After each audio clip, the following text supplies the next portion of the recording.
That's close enough, Inspector. We're not wired. I'm sorry, but a man in my position survives by taking every precaution. You've information for us. No, you already have the information. All the names and dates are inside your head. What you want, what you really need, is a story. A story can be true or false. I leave such judgments to you, Inspector. Our story begins, as these stories often do, with a young, up-and-coming politician. He's a deeply religious man and a member of the Conservative Party. He's completely single-minded and has no regard for the political process. The more power he attains, the more obvious his zealotry, and the more aggressive his supporters become. Eventually, his party launches a special project in the name of national security. At first, it's believed to be a search for biological weapons, and it's pursued without regard to its cost. However, the true goal of this project is power, complete and total hegemonic domination. The project, however, ends violently.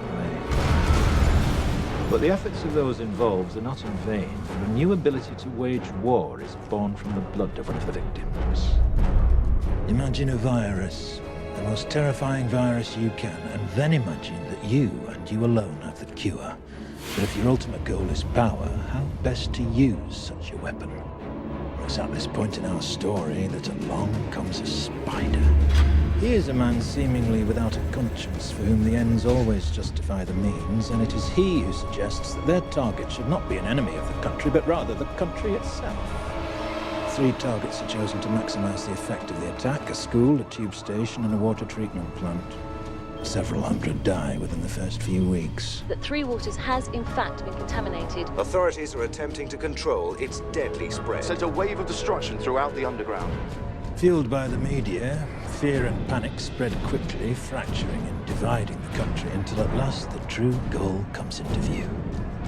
Before the St. Mary's crisis, no one would have predicted the results of the election that year, no one. And then not long after the election, lo and behold, a miracle. Some believed it was the work of God himself, but it was a pharmaceutical company controlled by certain party members that made them all obscenely rich. A year later, several extremists are tried, found guilty and executed, while a memorial is built to canonize their victims. But the end result, the true genius of the plan, was the fear.